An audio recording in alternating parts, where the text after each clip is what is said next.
pwede daw muna, mag-usap daw muna kayo ni Mr. Dinsing. And sabi ko, para saan? Eh, alam mo na, may pag-uusapan kayo.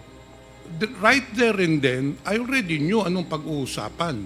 Si Mr. Dinsing hihingi ng komisyon. Why will I give money to Mr. Dinsing when this is already been allocated in the National Expenditure Program? Maraming mga congressmen na nagsabi din sa akin that you approach them. In fact, there is one congressman in Visayas that you were asking for 18% commission of the school buildings. Kasi ikaw nga ang nagdidesisyon kung sinong bibigyan, sino ang tatanggalan. In fact, it is on record. You just said kanina na ikaw ang nagdesisyon kung sinong tatanggalan, sinong bibigyan. Oriented. Sasabihin mo, Mr. Chair, Process-oriented po ako, Mr. ang mga Chair. congressmen, gusto mo mag-executive session tayo, ipapakita ko sa iyo mga congressmen. Sige, wala akong nakausap. Yung sa Manila nyo, I was never with the architect Texon. Order, please. 1 minute. Mr. Chair. Suspension is declared by the chair.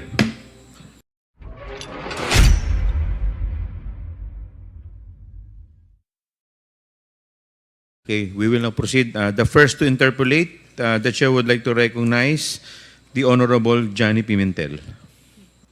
Thank you, Mr. Chair.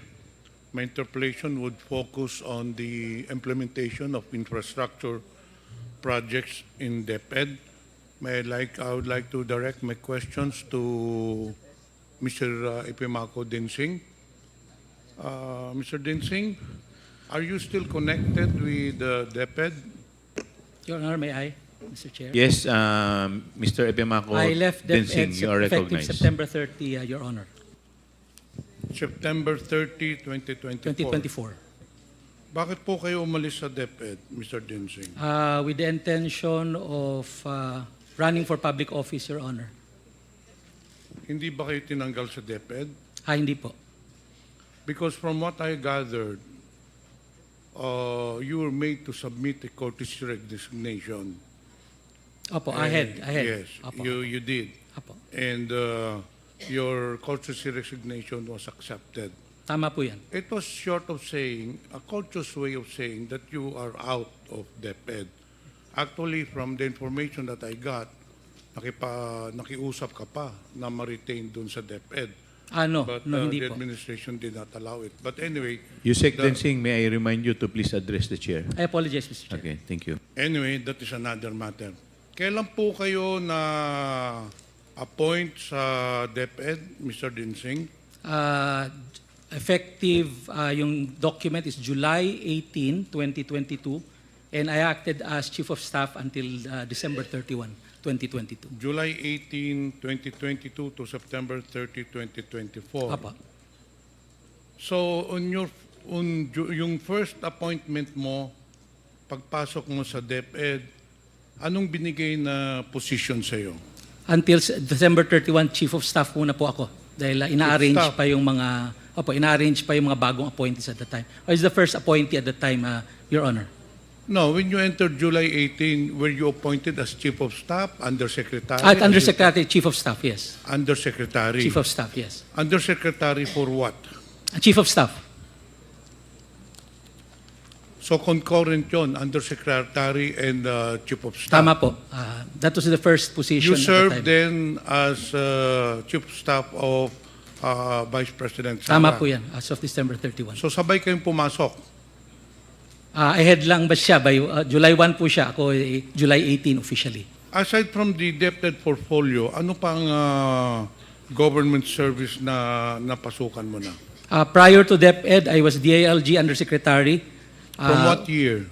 From 2018 to 2022, and I entered DILG as Assistant Secretary for Plans and Programs from 2016 to 2018. Prior to the ILG appointment, I was from the private sector, Your Honor. so in short, as a government public servant, you only served as DILG Assistant Secretary and DepEd Undersecretary. Tama po yan. 8 years in total, Your Honor. Aside from being a Chief of Staff, ano pa bang ang designation sa inyo? Nung first 6 months po in office, yun lang po. Then when the Matatag agenda was formulated, the form reform areas included infrastructure. So by January 31, during the basic education report, I was announced to take care of the infrastructure strand, newly created, Your Honor. So what does that cover? You were in charge of the school infrastructure and facilities. Tama po yun. Is this a division or the department? Or a program? Ano bang ibig sabihin itong It's school? a strand, Your Honor, like the curriculum and teaching strand, like the administration strand. So it's a policy level position, Your Honor. So what covers? Anong mandato mo dito sa school infrastructure and facilities? It's to create policy on how infrastructure should be made, creating the long-term strategic direction. Nagkaroon kami ng comprehensive school infrastructure development plan for 2030.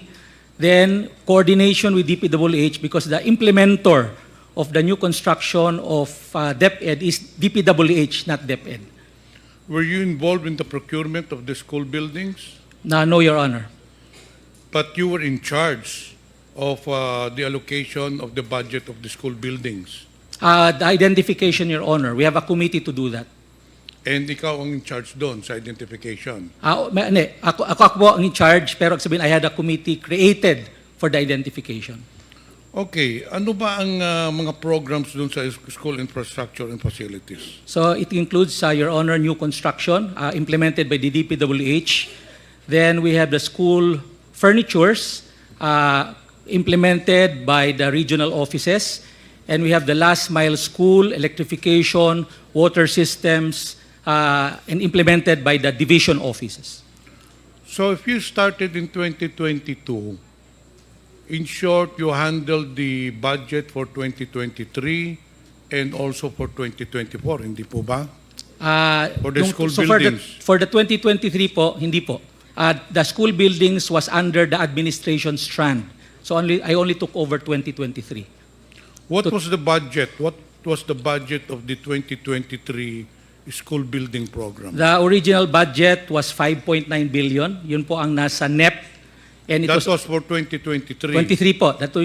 I-explain ko yung original po. 5.9 billion sa NEP. It was only limited to 5th and 6th class municipality. Then paglabas po ng JA, nadagdagan po ng 9.7 billion. So a total of 15.6 billion, 2023 JA. For 2024, 2024, sa NEP po is 19.7. When the JA came out, it became 24.7 billion for 2024. so i-cover din ng SIF yung Basic Education Facilities Front Programs, hindi po ba? Opo. Tama po yun. So under din sa iyo yun, Ang alin po yung?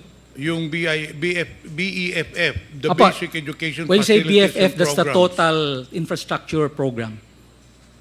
But there is a discrepancy. Sabi mo kanina, 19.7 billion ang NEP. allocated. NEP. But it states here that in the 2023 GAA, the amount of 23,417,897 pesos was appropriated in the GAA for 2023. Your Honor, that's BFF. So that includes new construction, which is 15.6 billion, my electrification, my water system, my repairs, around 4.9 billion, and I think last mile school. So a total of 23 billion, Your Honor.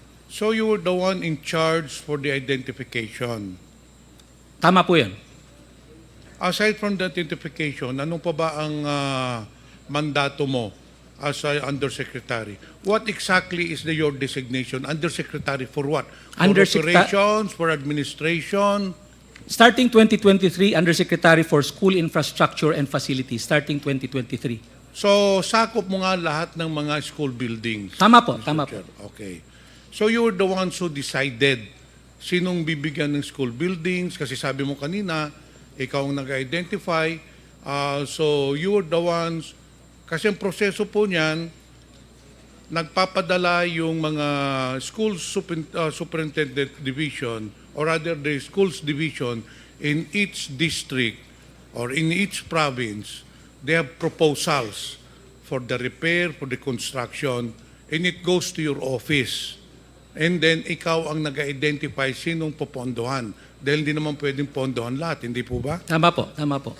Correct. Pero for this purpose, Your Honor, I made sure that it is equitably allocated. That's why in August 4, 2023, we created a National Technical Working Group composed of 4 area managers, members of Education Facilities Division, merong operation strand na outsider sa SIF strand para ho fair ang allocation and based on needs. And there's a criteria. The criteria is 70% should be allocated to those which are in makeshifts, yung talagang walang classroom from the very beginning, and 30% allocated dun sa may shortage, kagaya ng 2 shifts, 3 shifts, yun po, shortage po yun. So nakafocus Mr. Chair, po dun. merong committee na nagde-decide Tama po yun. kung sinong bibigyan ng allocation. Opo. Based on the proposed list of the divisions. Hindi Tama po. po ba? We assume na validated na rin siya. So in short, ikaw talaga ang nagde-decide kung sinong binibigyan. Once na nagawa na listahan ng yung komite, I just accept it at is because I assume that they follow the criteria that we set. But I think you're the one who is really deciding because if I recall, during the budget hearing, Mr. Chair, for 2023, ang pinadala po ni Mr. Dinsing during the party consultations, pinadala ng Deped during the party consultations, if you remember, for every budget hearings, before the pre-plenary budget hearings, may pinapadala po ng mga representative, in most cases it's the secretary.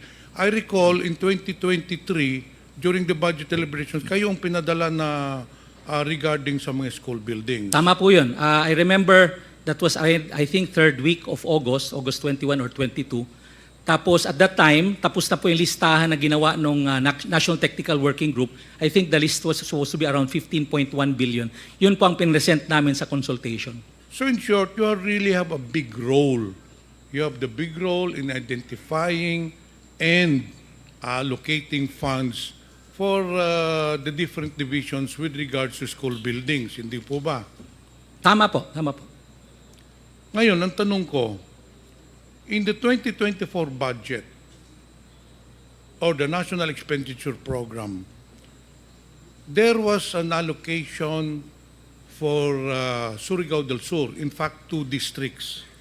One in the amount of 103 million pesos for, if I'm not mistaken, Tagbina National High School, and another 70 million pesos for Barubon National High School. But unfortunately, in fact, there was already a notice from Deped to DPWH to conduct the biddings already. However, all of a sudden, the biddings were stopped because accordingly, the funds are not available. Paano po nangyari yun, Mr. Chair? Na nakalagay na nga doon sa National Expenditure Programs, pagdating doon sa 2024, nawala yung budget.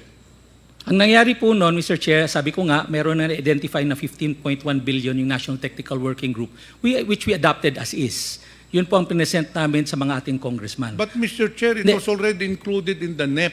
Paano mawawala yun? Ang nangyari po, Mr. Chair, ganito, nung paglabas po ng General Appropriations Bill, yung 19.7 naging 24.7 billion, pero yung 14.7 billion nagkaroon po ng Annex A.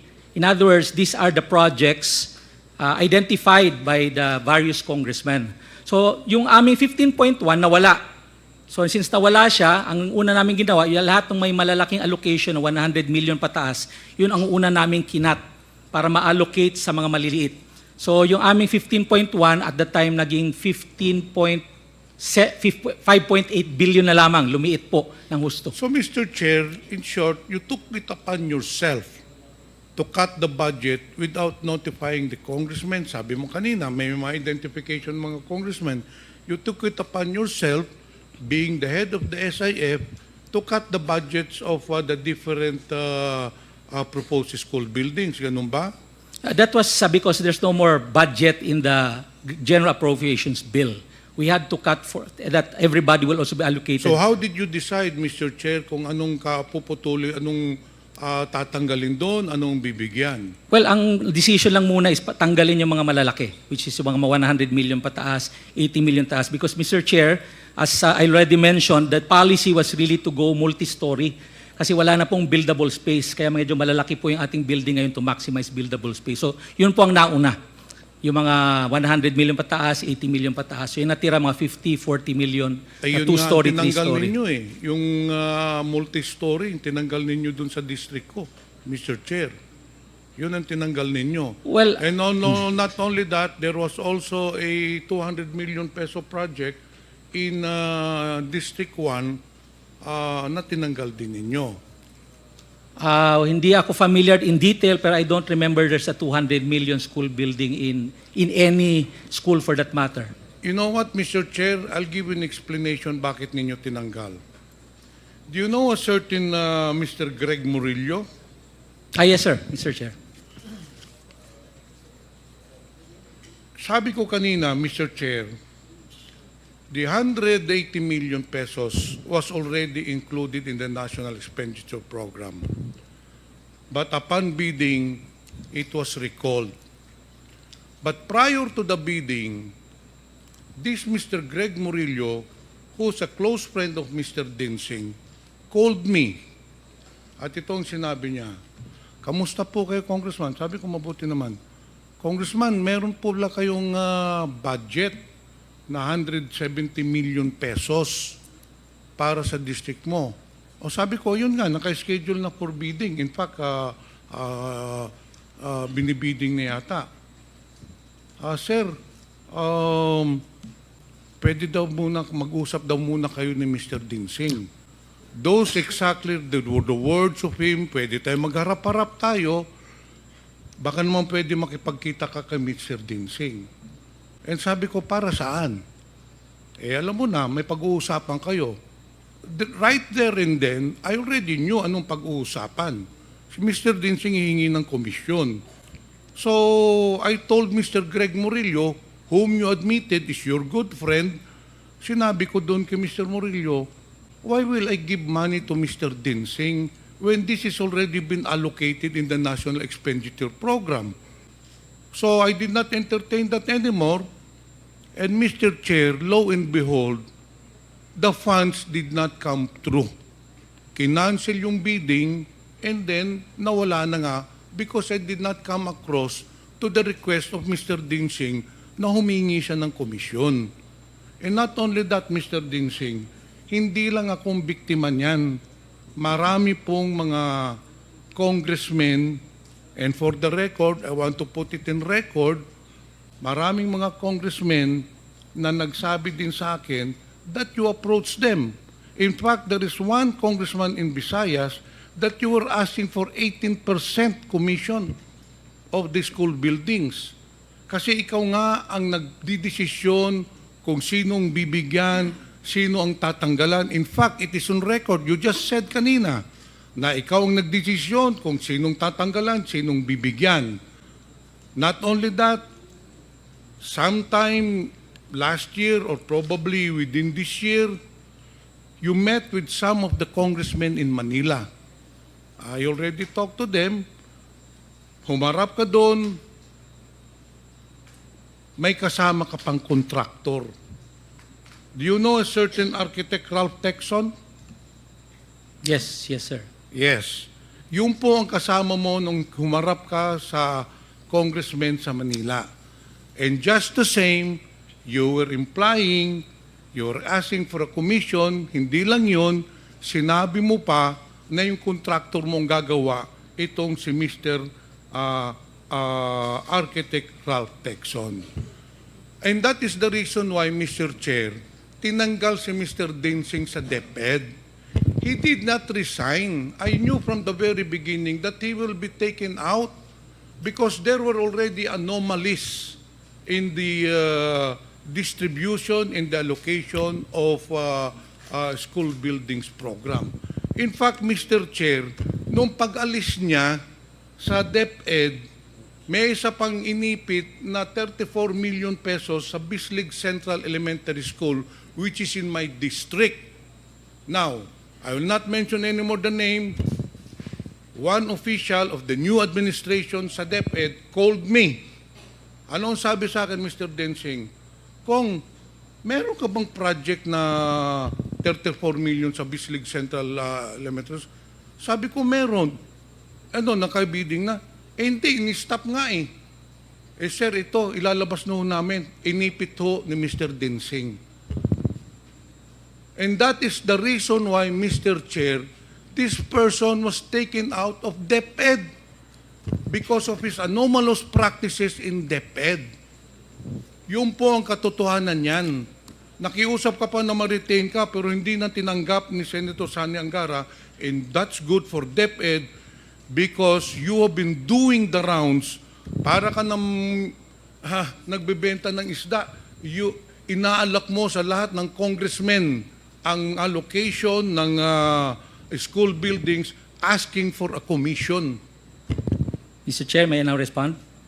Yes, please. Well, first of all, respond. it's a blatant lie asking for commission. And that's the very reason I'm process-oriented. Sasabihin mo, Mr. Chair, Process-oriented po ako, Mr. ang mga Chair. congressmen, gusto mo mag-executive session tayo, ipapakita ko sa iyo mga congressmen. Sige, wala akong nakausap. Yung sa Manila nyo, You are I was lying. never with You are lying, Architect Mr. Texon. Order, I please. can cite you for 1 minute Mr. Chair. suspension is Mr. Chair. declared by the chair. Mr. Chair, Congressman Johnny Pimentel. it would be useless for this representation to ask further questions to the resource person because he's a pathological liar. What I will do, Mr. Chair, is gather more evidences to prove that what I am saying is true, that Mr. Ipimako Densing is a very corrupt person. He is a kalawag in the public service. He has been asking commissions for the release of funds for the school buildings. Papatunayan ko po yan sa next hearing. I'll gather more informations. Ito pa lang sasabihin ko sa iyo, Mr. Densing.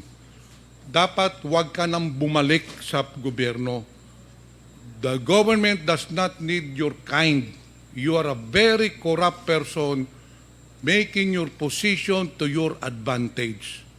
Yun lang po, Mr. Chair.